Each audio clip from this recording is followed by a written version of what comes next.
Hello beautiful people, good morning. How was your night? Wow, it's a bright new day and we're going to have fun all the way. So let me quickly get myself clean up. Let me take my bath, then we are going to have fun all the way today together. Welcome to Ojuolape Space.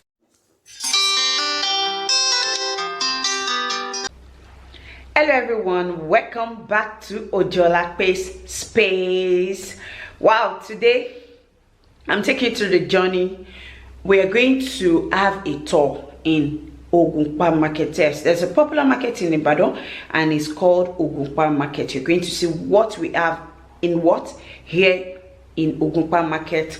And if you're returning subscribers, I say thank you for always stopping by. And I'm giving my shout out to Shidima Shino here. She's such a lovely and inspiring lady. Thank you so much for bringing down the best in me.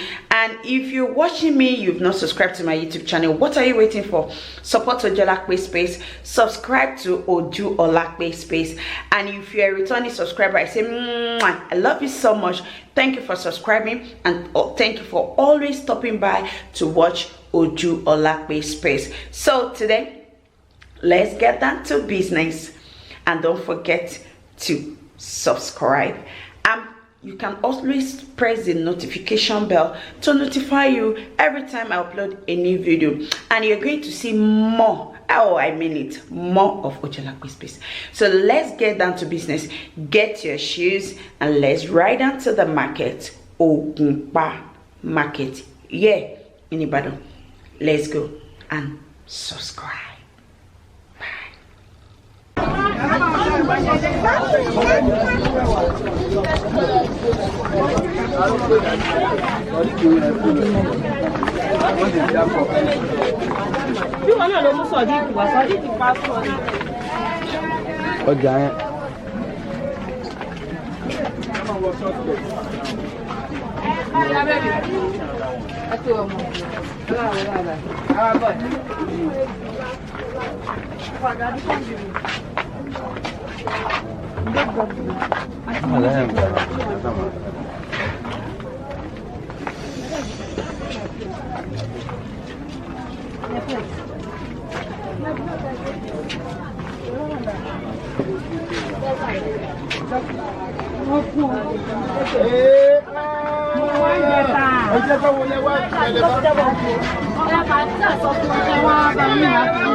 We got back from life.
Check them out, go. I got your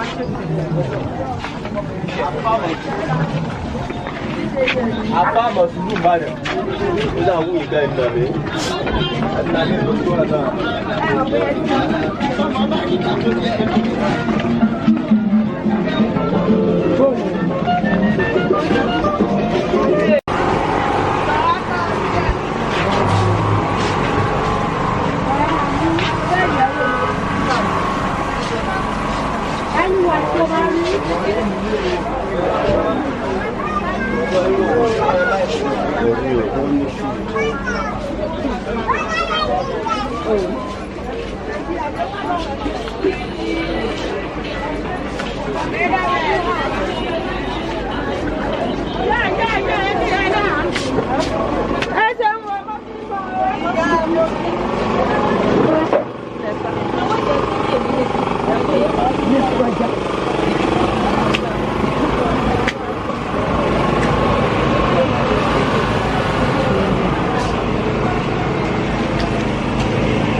Kilo.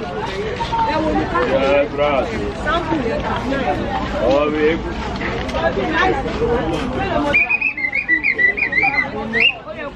Kilo. Grazie. Oh, amigo. Kilo, grazie.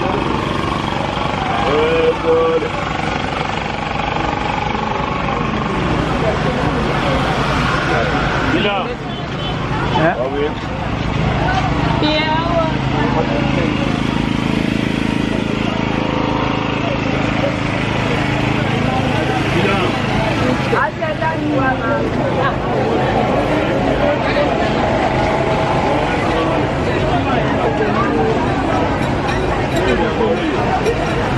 Kilo.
Ẹjọ́ mà. Èwo lẹ fẹ́?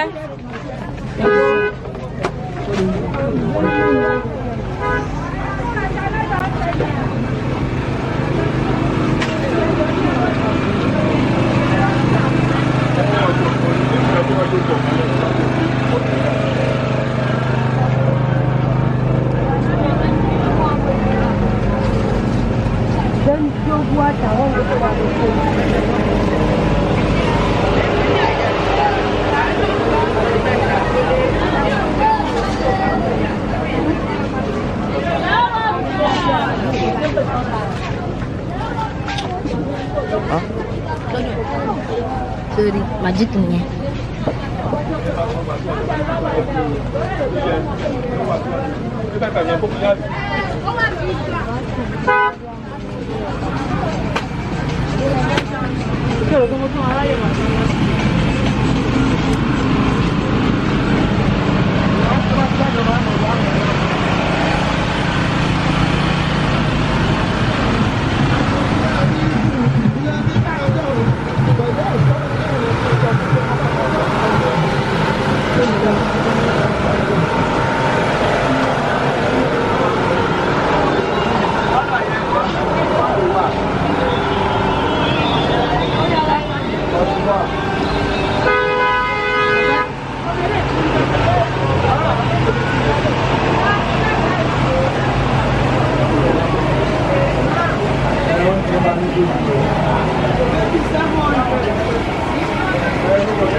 Bá ń gbé tó kù wá. Tí wọ́n ti gbé táwọn ọ̀dọ́.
Ẹjọ́ mà.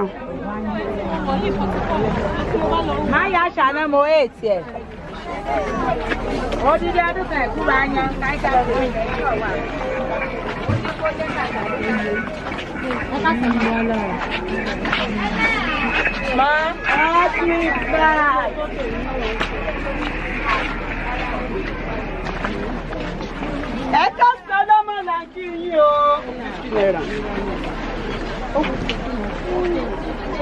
Up and down, 500.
Ya bataleo.